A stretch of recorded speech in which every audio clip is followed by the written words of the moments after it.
Welcome to SVL Free News and Views for Monday, September the 2nd. It's Labor Day. Hope everybody's winding down on their summer activities. Hope everybody's had a great summer here in Statesville and Iredell County. I'm outside of here at Twisted Oak American Bar and Grill. I'll be telling you why I'm here very shortly. But first of all, let's thank all of our sponsors: Mitchell College, Randy Marion, Piedmont Healthcare, Blue Harbor Bank, Fast Fields, and Key to Escape, the Escape Room.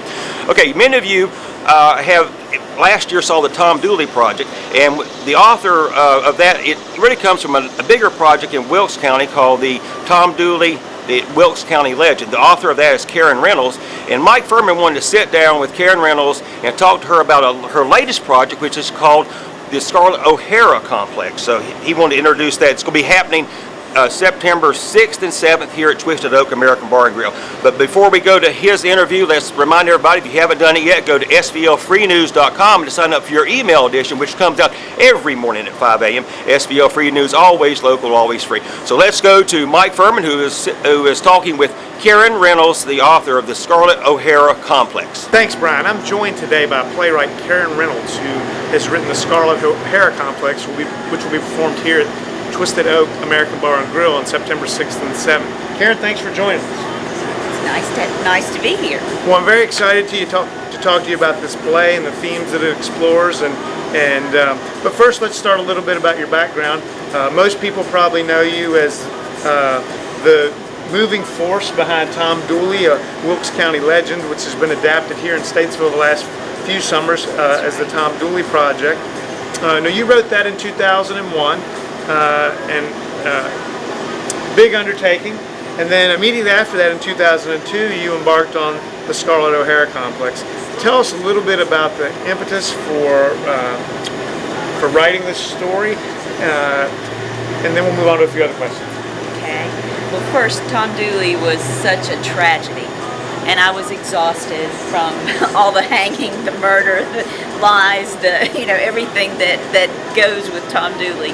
So I decided I just wanted to laugh. But I had done so much research on, mountain and stories and murder while I was writing, and I found Frankie Silver, which I originally thought I wanted to do something about Frankie Silver. And then I started seeing in the research for her how many murders have happened from women in the South, very frustrated women in the South.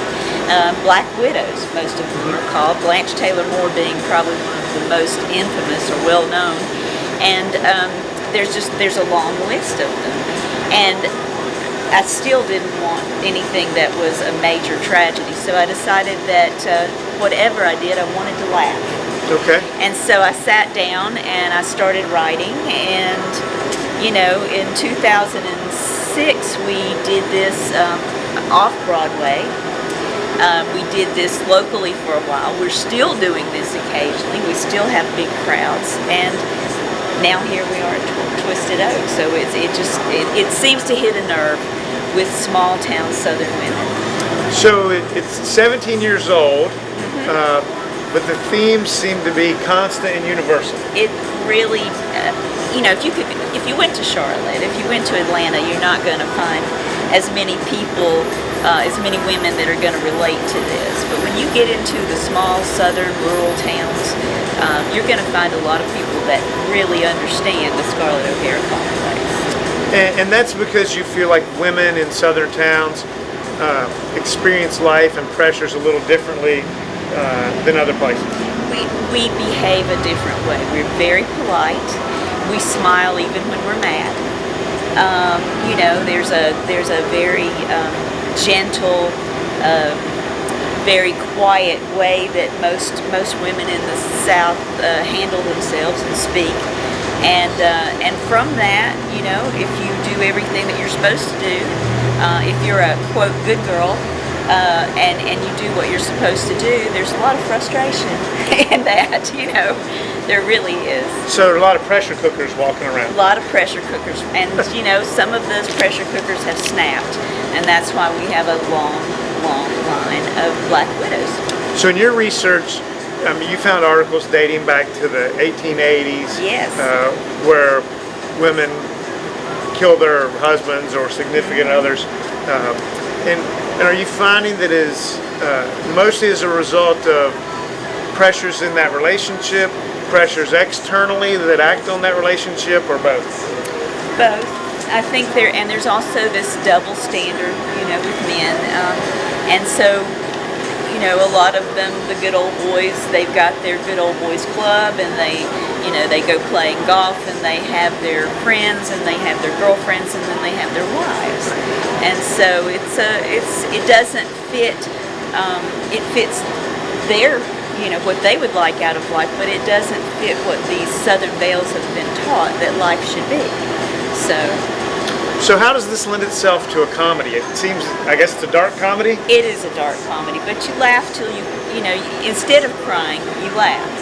And sometimes that's the best way to deal with sensitive subjects. And these women, again, I think you talked about the pressure cooker. I think it's an opportunity for women that feel this a little bit, maybe don't want to think about it or talk about it. We kind of take the lid off the pressure cooker and let some steam off, and everybody has a chance to laugh at themselves and their friends, and it's definitely a ladies' night out, and it's a night out for very, very brave Southern men. That's a good way to put it.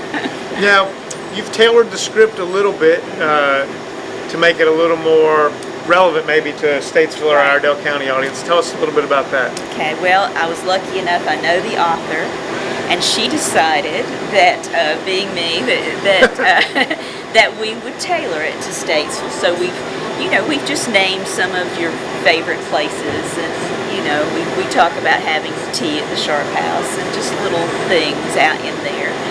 We mentioned Statesville. It just brings it home to this particular county. Now, all of your performers are from Wilkesboro. Yes. And how long have this cast been together? This cast it always changes a little bit, so it's a new cast. Okay. And I like that because if you write something, you want to know that your words don't just work for a couple of people. You want to know that the play stands by itself. Okay. So, again, the shows are scheduled for September 6th and 7th here at Twisted Oak. The doors will open at 6:30 for dinner. The performances will begin at 8. And Karen promises a good time. You'll laugh until you cry. You will.